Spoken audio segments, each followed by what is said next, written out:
Hi YouTube, it's Alan Sagano, president of ADS Consulting Group, and today I'm going to talk to you about hyperconverged infrastructure, or also known as HCI. There seems to be a little bit of confusion in terms of when to use an HCI system versus when not to, so I thought I'd just talk about it a little bit. So basically, the main advantage of HCI is to replace a traditional SAN. So you would use hyperconverged infrastructure storage to basically create a virtual SAN, if you will.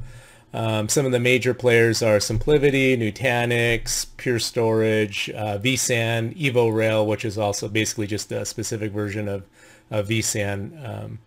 And primarily the main driver for that is when you want high availability. So you really don't need it for a standalone server.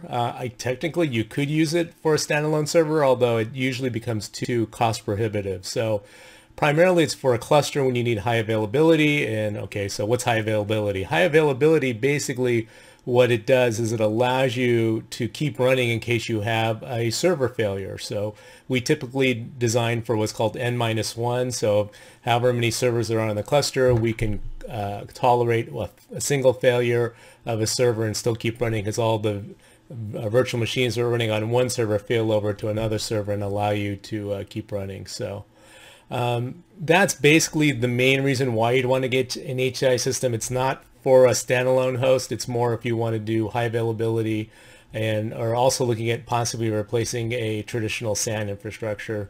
That's the tip of the day. If you like this content, please hit that subscribe button, and we'll continue to make this content. Thanks a lot for listening, and we'll talk to you soon.